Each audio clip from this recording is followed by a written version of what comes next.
Story number 113. Paul in Rome. See the chains on Paul, and look at the Roman soldier guarding him. Paul is a prisoner in Rome. He is waiting until the Roman Caesar decides what to do with him. While he is a prisoner, people are allowed to visit him. 3 days after Paul gets to Rome, he sends word for some Jewish leaders to come to see him. As a result, many Jews in Rome come. Paul preaches to them about Jesus and the kingdom of God. Some believe and become Christians, but others do not believe. Paul also preaches to the different soldiers that have the job of guarding him.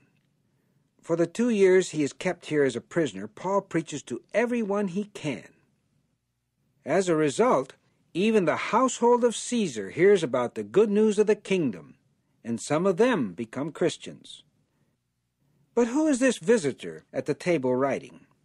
Can you guess? Yes, it is Timothy. Timothy had also been in prison for preaching about the kingdom, but he is free again, and he has come here to help Paul. Do you know what Timothy is writing?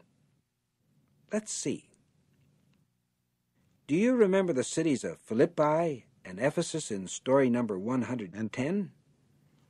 Paul helped to start Christian congregations in those cities.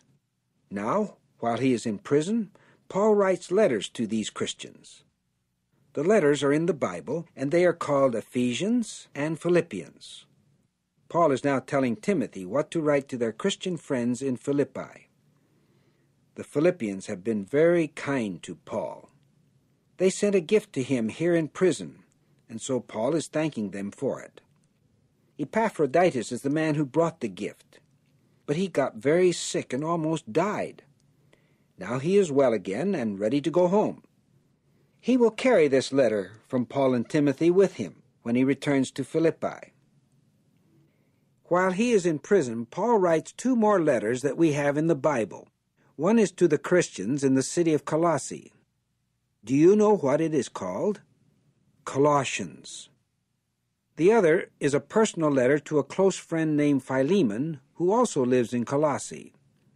The letter is about Philemon's servant Onesimus. Onesimus ran away from Philemon and came to Rome. In some way, Onesimus learned about Paul's being in prison here. He came to visit, and Paul preached to Onesimus. Soon Onesimus also became a Christian. Now Onesimus is sorry that he ran away.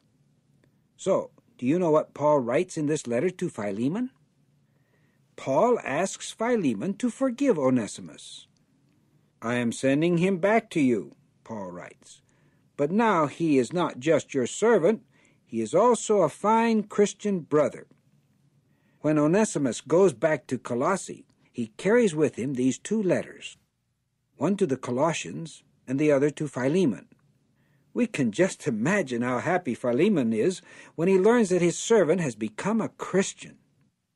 When Paul writes to the Philippians and to Philemon, he has some really good news. I am sending Timothy to you, Paul tells the Philippians. But I also will visit you shortly. And to Philemon he writes, get a place ready for me to stay there. When Paul is set free, he visits his Christian brothers and sisters in many places. But later, Paul is made a prisoner in Rome again. This time he knows he is going to be killed. So he writes to Timothy and asks him to come quickly. I have been faithful to God, Paul writes, and God will reward me. A few years after Paul is put to death, Jerusalem is destroyed again, this time by the Romans. But there is more in the Bible. Jehovah God has the Apostle John write its last books, including the book of Revelation. This Bible book tells about the future. Let's learn now what the future holds.